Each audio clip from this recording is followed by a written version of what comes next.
Welcome back to the 1600. I'm Carlo Versano here at Newsweek headquarters in New York City.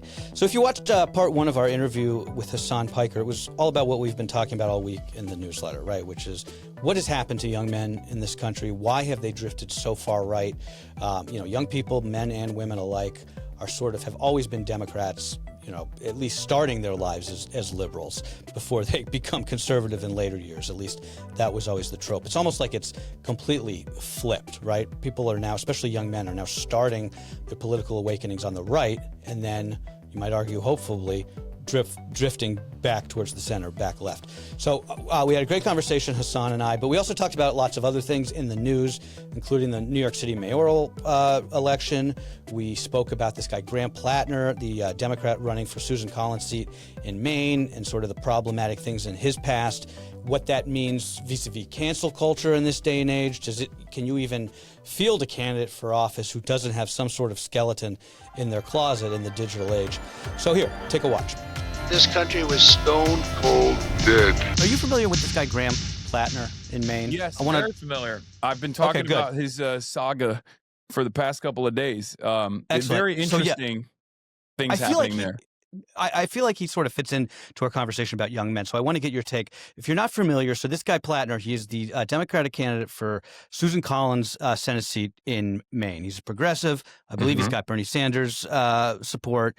He's a former Marine. He's an oyster farmer. Interesting guy, right? In theory, this is the kind of guy that I think people like you and I would say Democrats need more people like this, like actual human beings, right? Yeah. Not like mindless automatons that came off the Ivy League conveyor belt.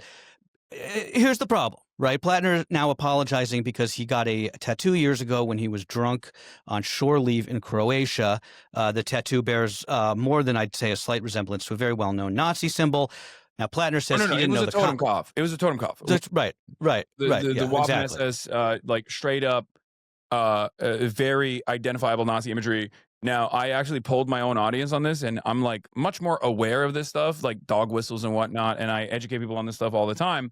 I was shocked at how many people thought, oh, no, it's just cool cross and bones skull. Like most people did not know what it was, which was shocking to me. So he says he didn't know the context of the symbol and that he's, quote, not a secret Nazi. I mean, if you have to say you're not a secret Nazi, that's not a good sign, I think. Well, just technically, if he has a totem cough on his chest, he's not a secret Nazi. So that's what... It's not very secret at all. No, not at all. But this is only part of his sort of problem. It's actually the least interesting part to me. This comes after a lot of his old Reddit posts came to light, and he was a poster, right? He played down sexual assault in the military. He criticized the cops. He criticized rural, Americans. Some of these things are not like the others, though, right? Because I think like 2013. Era when he's a jarhead, like posting about sexual assault in the military, that's irredeemable, right? I mean, or nothing is irredeemable, but like that is gross. Or I think there was one where he was like sincerely asking on like on a Reddit post, one of those like if no one is watching, like what would you ask? Right. I think it was literally like, if no one would say you're being racist, like what would you say? What would you ask a member of the other race? It was one of those like Reddit forums. Yeah. And he literally said like, oh, in my experience, like as a bartender, like w's up with black people not tipping? Right. So there's stuff like that, but that's all like old, that's like old stuff that you can just like overlook. And then what's been funny for me is like, I've seen his later posts, right? Like in 2020 when he's like, I'm a commie. I'm an Antifa super soldier. I love, like, we need the working class to be armed if we are to go against a tyrannical government. Like, you will never be able to get, like, economic equality without, like, an armed revolution, stuff like that. And people are yelling at him over that stuff, but I think that stuff is not only far more redeemable, especially because it's just, like, you're posting on Reddit under an anonymous account. Like, who cares? But that stuff, I think, is positive. Like he is trying to moderate, right? But taking like a cops are pretty racist or rural Americans are hicks. Like I think there are a lot of Americans who feel that way. Like, well, this is my point, right? And I think it's tough, right? Because I don't want to come across as like being a Nazi apologist of all things. But if Democrats, let's make no mistake, the tattoo is insane. That's bad. Like that's no, I think I'm not that's defending that at all. That's the right. That's a bridge nuttiest too thing far. I've ever seen. With that is not an October surprise. That's like I don't know. I don't know he what had the it hell on his that is. chest. He had it on his chest. Yeah, it's not like he was on his ass. That and Blackwater too, which I know Americans don't care about, but like I and my community obviously cares about that. Like where there are a lot of people in my the community mercenary group. Yeah, like joining Blackwater in 2018 is one of the craziest things you can do, I think. If you're like, right. especially considering that you like, you were a machine gunner Marine, you're a jarhead, you did 4 tours, you were in Fallujah, right? Like, so Right. you've seen some stuff. You know these guys, right? Yeah. But many Americans don't consider that to be bad or immoral or wrong. I do to a certain degree, but I'm very understanding. I have a major community full of active duty service members and also veterans as well. Some of, I think, our greatest allies, some of the most radicalized people are literally veterans who have seen tours and have like personally been a servant of empire, who then turn around and go, this was so wrong. I can't believe I did this for like someone to make money off of my off of all the death that I dealt to unsuspecting people overseas. Well, I think that's why. So Platner is not. He's not a very good example of the point that I'm trying to make here, as it turns out. But the point that the question that I sort of had with this case, this story is like, Democrats, if you're going to make a litmus test for candidates running for office, that like there can be no shit in their past online or anywhere, that who's going to run for office in this day and age? Yeah. Right? I mean, like the 80-year-olds. Yeah, and or people who are exactly right. The boomers, which I mean, as great as you boomers have been, thank you, but we're moving on from that generation electoral politics, thank God. But also the people who don't have any of that stuff online, who have no skeletons in their closet, these are the kids who were, bred basically in a lab to like run for office from when they were babies. And those people I don't think can win, nor do we really want them to win. So I just think I don't really know what I'm trying to say here. It's just like I don't think that Democrats or any party can get into this place where it's like there is something you said in the past that is irredeemable. Therefore, you're toast. You're dead to us. Yeah, I mean, that was broadly like I think cancel culture is something that everybody uses as someone who's been victim to cancel culture, like or outrage manufacturing over and over again throughout my career, where people just like do one of one of these different things where like they'll either take what you're saying as completely sincere when you are saying it in jest, right? Like you have no tendency to joke or fib. And act as though you know this better sincere. than anybody, since you produce a corpus of work for people to dig into every single day. Yes, and people sure do dig in. And they do that. They do this thing where like they will rob something of its context or nuance, especially if it's like a complicated matter where you're like trying to describe yourself. And broadly, most people hate that. But also, they don't shy away from using that against their opponents. Like whether this is a right winger doing it to a leftist or a left winger doing it to a right winger, everybody does it. Everybody hates it, right? So in that regard, I think something that I have seen from liberals, whether it be the Pod Save America guys or whether it be Bernie Sanders, that I actually weirdly enough appreciate, even if I personally have my hangups with Graham Platner. Is the fact that they have uncompromisingly stood 10 toes down and defended him. I think Bernie Sanders had a very funny quote where he was like, did you do 4 tours? His friends got killed or whatever. Like where you're just like, get out of here. I don't care. Right. And I thought that was like very interesting because to me, it signaled that liberals are paying attention to the left populist flank as like a outlet for real electoralism or a real electoral viability like they've never done before. Because in the past, I think a lot of people were predisposed to thinking centrist moderate centrist Democrats are the only ones who can win. And that's the only way. That's what's been presented in the media, right? But like, I think there's so much discontent towards that. And so much anger and resentment from boomer voters as well as like younger voters that I think a lot of people are finally saying, okay, we got to try something different. For the first time ever, I'm seeing a lot more dynamism at the base of the party. that are demanding more, that want someone who can come across as like a little heterodox or be unafraid to say things like Israel's doing a genocide, for example, and we need to stop, giving them weapons. Like, this is not represented by like 90% of Congress, this position, but it's not even an 80-20 issue at this point. It's like a 90 it's like a 90% approval rating for the Democratic base. Like, the voters want this, but no politician is willing to say it. So I think that gives you a lot more mileage with the voters when you do say stuff like that. Well, I think the party, I think the party, to the extent that it even really like exists as a party right now, they see that they're falling short with this demo, right? I mean, there's all these new, took a note here. There's all these new outreach initiatives. One of these groups is spending $20 million on an initiative called Speaking with American Men. Was that? Oh, I mean, we're doing it right now for free, so I don't know where the $20 million is. And there's other parts of the party that, like we said, have been calling for the left version of Joe Rogan. But come on, Hasan, if there was a left version of the Joe Rogan, the Democrats would have canceled that person after the first thing he said that was a little bit heterodox, right? I mean, it's the party itself. I'm the guy who they present as like the Democratic Party's version of Joe Rogan. How many times have you been canceled? A million times. But also, look at the New York City mayoral debate. Andrew Cuomo, you came up. who is a lifelong establishment Democrat who refuses to drop out of the race against his much more dynamic younger opponent who fair and square won the Democratic Party primary, used me as a line of attack against Zohran Mamdani. Said, why won't you condemn Hasanabi Piker?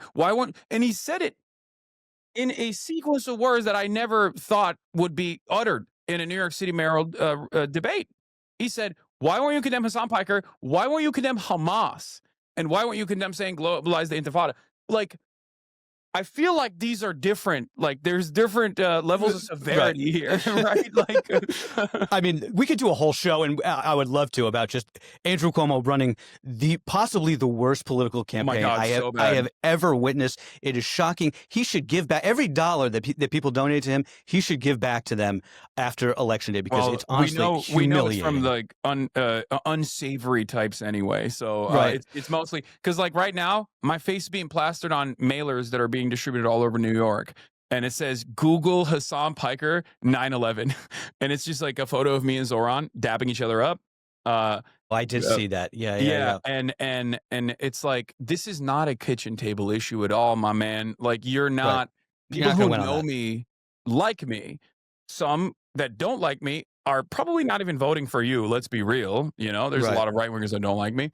But I'm not like a mover and shaker in New York politics in the way that you are doing this. And at most, like, what Zohran could say, if he really chooses to do so, is like, I don't know this guy, calm down, whatever. And then what?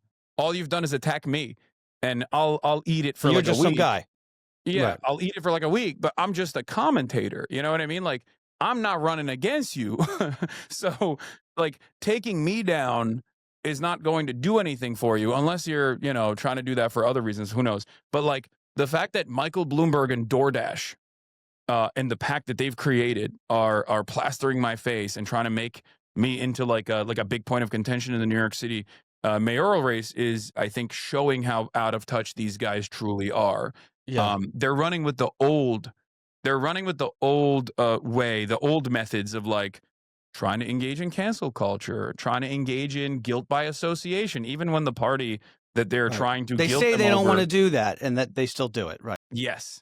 And I think that kind of stuff would work if Zohran Mamdani was a centrist and not a person who is defined by his policies that I would consider to be a modest expansion of already existing welfare, already existing social welfare programs and public transit and things like that.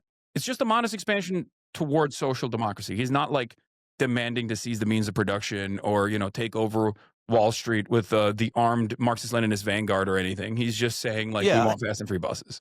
I mean, I'm not a big Zohran guy. I think I'm not going to even vote in this election, but You to got to me, his vote for issue. you got to vote for Zohran, man. You got to do it. I was going to vote for Sliwa just because he cracks me up. That's No, I'm not actually. crazy. I know I'm not I mean, actually. he's going But to win regardless, but you got to no, I get know. on the Zohran train. My problem with him is that he has no experience. He's never had like a real job, and he's just going to be eaten alive by the unions, by the cops, by Trump. But look, I don't want to go off the rails. But go ahead. You're not wrong about like all of the different factors at play here, all of the different groups that dominate every mayoral race. By the way, like they dominate every mayor. They destroyed Bill de Blasio, right? Like, and they've done so. Unless you are mostly servile to those interests, like whether it be real estate developers, whether it be Wall Street, whether it be police, like unless you are literally with those guys, you oftentimes are going to be attacked relentlessly. And I think a lot of his moderation right now, when he doesn't need to, unironically stems from that, because he's already gearing up for how he's going to run and how he's going to manage that relationship. But overall, I think I'm excited to see. I want him to succeed. I want him to succeed so I can keep pointing to him as like a way to prove to a lot of people who have been so scared of this left flank, this socialist alternative, that this is not scary. This is actually like what the Democrats used to do, whether it be Mayor LaGuardia, ironically enough, a historically important mayor for New York, or whether it be FDR. When you think about it, like these were, there was a time when Democrats used to dominate politics. There was a time when that kind of like uncompromising push for social democracy, mostly pushed for by labor militancy and the socialist movement that existed in the country at the time, like that yielded tremendous benefits for this country. Material benefits, economic benefits, and it yielded tremendous benefits for the Democrats in general to be associated with this movement. Right. Well, look, I think that, yes, I think if Zohran is a success, that is going to be a huge deal for the Democrats nationally. If he's a failure, however, I think that is really going to hurt them in the, at least in the midterms. But I'm cognizant, Hasan, that you've got to get to your show. So I have one of my final questions. Would you agree that Donald Trump is our funniest president?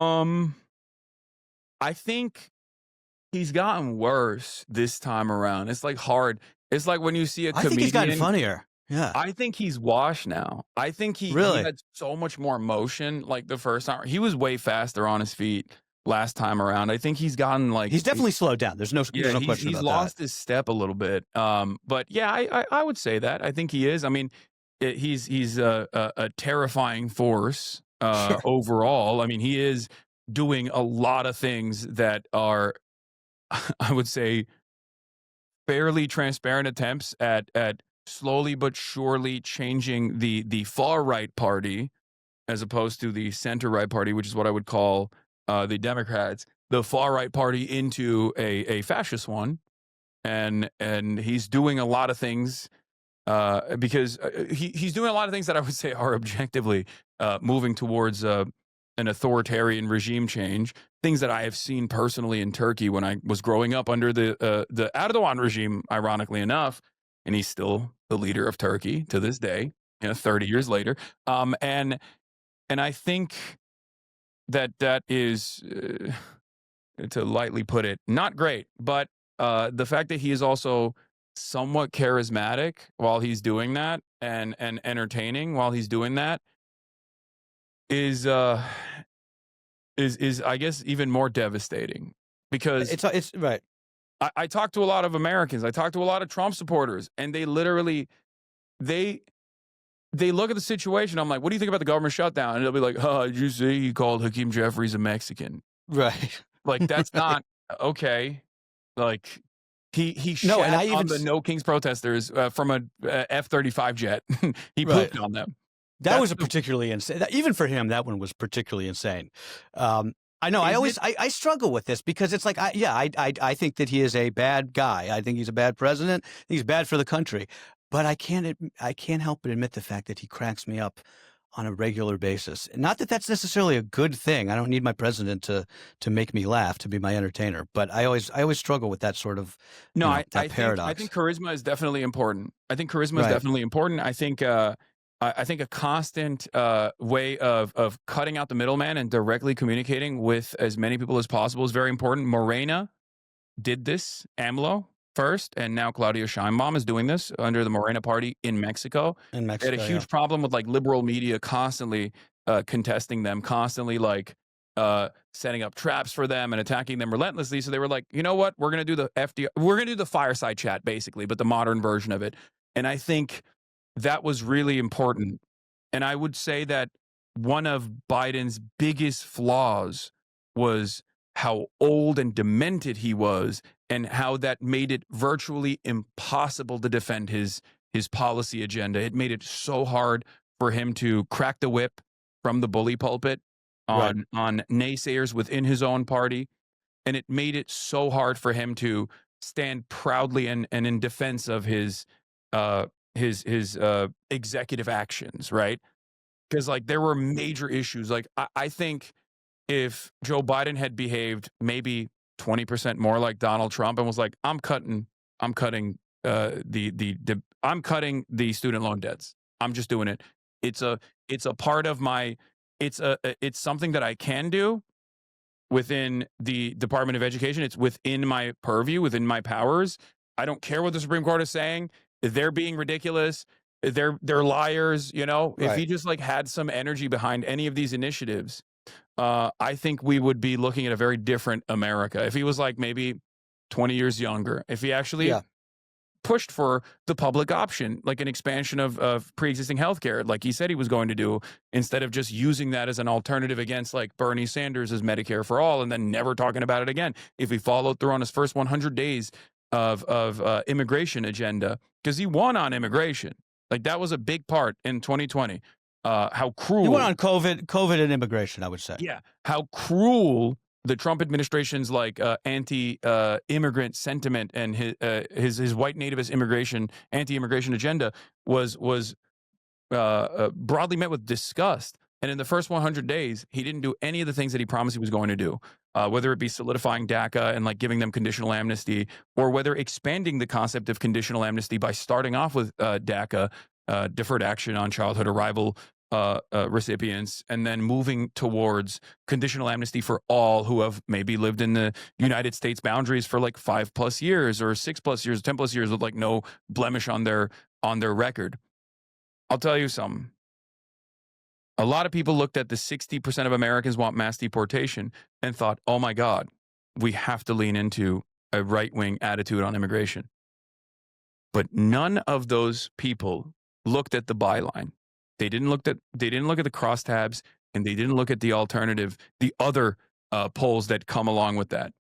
There has never been in the history of the United States of America a single moment where Americans, if given the two options of mass deportation and mass amnesty, where they overwhelmingly favor mass deportation.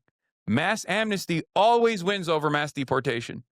And I'm willing And to now bet you're getting you this didn't know that. thermostatic backlash even further after with the ICE raids, right? Yeah. And it's crazy to me that people don't talk about that. It was crazy to me that people weren't bringing that up. It was crazy to me that the entire anti-immigrant panic was purposefully designed hysteria that had no basis in reality. The notion that undocumented migrants were responsible for, these heinous crimes, and that they weren't being prosecuted if they were committing heinous crimes. Bullshit. That was insane. The idea that like under the Biden rulership and the Brandon regime, that if a Guatemalan undocumented migrant was like doing a rape and decapitation or something, and then like the woke police and the woke judges were going, oh my God, he's undocumented, I guess we have Let to him go. release him so we can do more rapes. Like, that's psychotic. That never took place. But that is the narrative that the Republicans went along with, and they kept hammering it over and over and over again. When in fact, if you look at the actual data, undocumented migrants are responsible for a lower share of crimes per capita than natural-born U.S. citizens are. And if you factor in documented migrants on top of undocumented migrants, the numbers are not even comparable. Like, if you look at migrants, non-citizens, both documented and undocumented, and then you look at natural-born U.S. citizens or American citizens and their likelihood to do crimes, it's not even a comparison. It's like of course, the overwhelming the majority of crimes are being committed by natural-born U.S. citizens. Undocumented and documented migrants do not play they barely play a marginal role in this stat line. Well, wouldn't a Trump voter say to that? Well, there should be zero, right? Undocumented migrants shouldn't even be here to begin with to commit any crimes. Yeah, except that's not how it works, right? Like, I think you and I both know that that's not how it works. Like, okay, men are responsible for like what 90% of violent crime. We don't just go abolish all men. We understand that like everyone has a tendency to do crimes, even violent ones. And what you are supposed to do as a reasonable form of governance is to tackle the root of where this kind of criminal behavior stems from. Republicans look at that and say, oh, it's because they're black and brown. Democrats, I guess, do a more woke version of that. So they have a hard time dealing with it. And instead they should be like, no, we want to actually do law and order, but the way to do law and order is not through deciding to punch at like random people who are working pennies on the dollar. And that's the reason why, because this was built on top of like a completely faulty narrative, that Donald Trump is not actually tackling crime whatsoever and is instead going to the courthouses to rip families apart, instead going to the farms and unjustifiably kidnapping people who are just working on the fields. Because just having a masked police, like basically secret police force, nabbing people from their jobs. Yeah, it was bullshit from the start. If Democrats can't win on that, then I don't know. They honestly don't deserve it. Hasan, I want to leave it there. I know you got to go.